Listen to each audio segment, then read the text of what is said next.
See that hurricane last week in Florida? That was a warning. I'm going to say it again like Dr. Umar. That hurricane last week in Florida was a warning. And to my black people that's in Florida right now, you should be prepared. And after you get prepared, you should be on TikTok, YouTube, Instagram, whatever. Watching people that was in Augusta, watching black people in Augusta still surviving, still cooking outside, still enjoying themselves. Don't have no power cell phone service, but they was able to cook outside still. Cooking on a brick. I saw a man frying fish on a brick outside. It's real. So learn your survival skills also while you down. Don't just be scrolling on the internet just to be scrolling. But we might not get our reparations when it comes to money or material things, but we're going to get them. And this how I know. So today we're going to talk about Marcus Garvey because Florida had a lot to do with his deportation. Marcus Garvey once said, "Look for me in the whirlwind or the storm. Look for me all around you. For with God's grace, I shall come and bring with me countless millions of black slaves who have died in America and the West Indies and the millions in Africa to aid you and fight for liberty, freedom, and life." So y'all think he was playing when he said that, look for him in the whirlwind. You think he was playing. So that's why I say my ancestors, they coming back for revenge. And they spinning the block back to back. One hurricane in a week, the next one the next week. Then you got one, they said there's one already brewing up, headed to Florida again.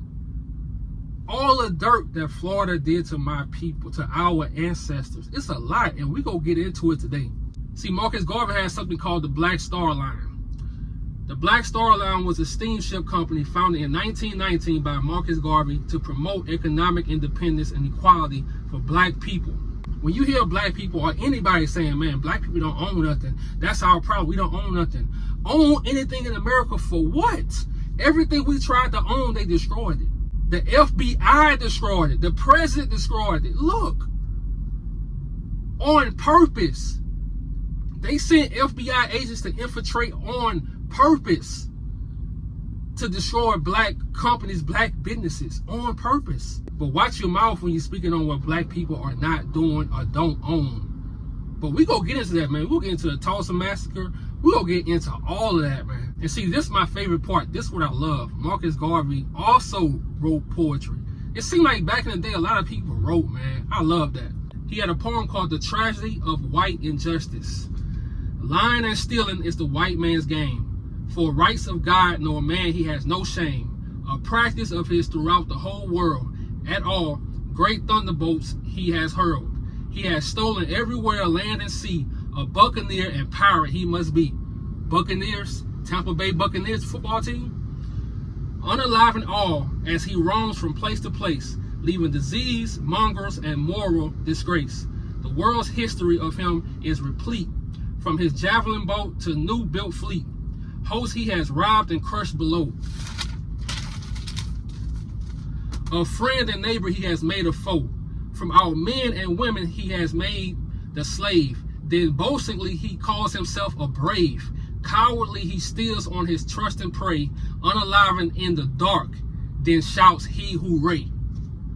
So for my truckers, when you're dealing with these trucking companies, and it's mostly Caucasian people in control of them, owners, they gonna lie to you. They never gonna tell you the truth. They never gonna tell you how much your load is worth. They gonna lie to you. So just expect that. Expect that. That should give you the courage to start your own thing. Start your own YouTube channel. Start your own business. Start your own thing by using them. The way they use you, you use them in his trucking business. Like I say, in his poem, he said, like the Buccaneers. What is Tampa Bay football team name? The Tampa Bay Buccaneers. But it gets deeper. Anthropologist Dr. Antoinette Jackson, she was the one that really discovered a lot of this stuff in Florida. The Tropicana baseball field, I think the Tampa Bay Rays play there.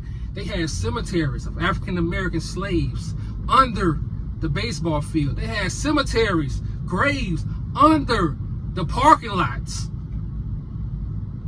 And you thought that you could just get away with this? Then they learned it was hidden cemeteries in neighborhoods, under roads, under apartment buildings, under businesses. And you think that you can get away with this? You think Caucasian people will build buildings over their people land? over their people graveyards, they won't do it. They'll only do it to us because of the disrespect. But we not letting nothing slide. We gonna talk about it because people always love to say, man, stop talking about our history, man. Stop talking about all that stuff is dead. Even your own people would say that. Man, stop talking about that. Let's move on. We was this before slavery. I don't care, motherfucker. I don't care. We gonna talk about it because it has to get talked about. They talk about their history all the time and want us to keep being reminded. But they want us to forget about ours. No, I'm not rocking like that. And when you see all these people in Florida, Tampa Bay, leaving, and it's traffic like never before.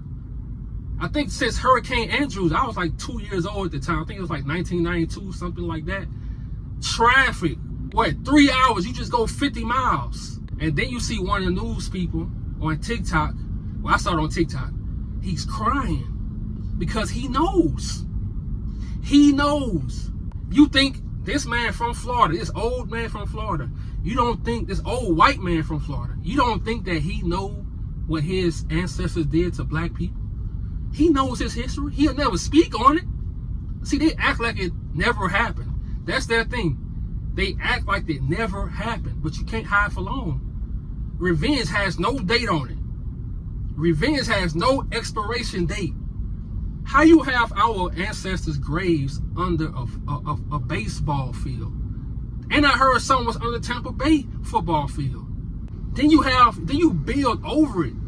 So you gonna build apartment complexes, businesses, you gonna build roads over our graves. But when it comes to y'all graves, y'all not doing that? Okay, bet. And I want to read an African proverb to y'all.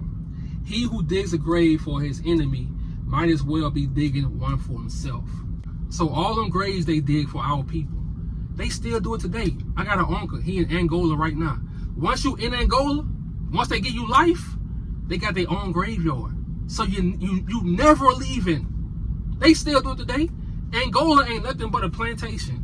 They'll railroad you. You can steal something simple at 17 and they'll give you 50 years. They will railroad. I'm telling you, it's a plantation. It still goes on today. It's just in the prison. See, those slave masters, they just thought that they was digging graves for our ancestors.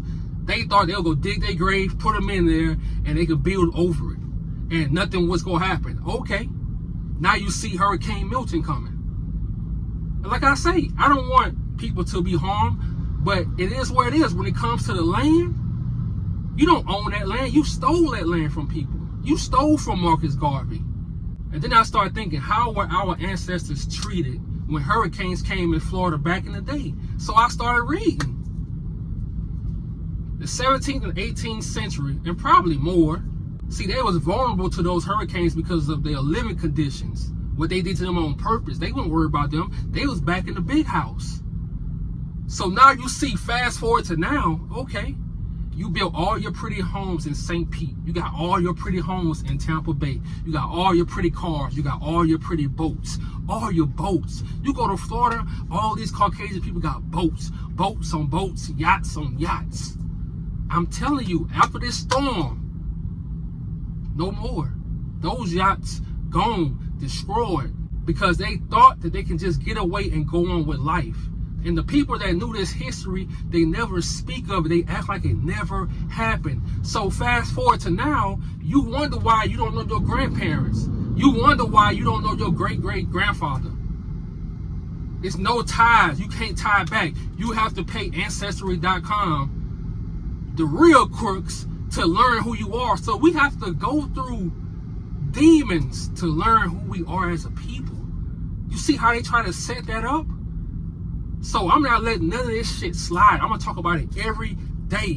When it comes to their people, their land getting attacked because they stole it, it's up. It's up. I'm out.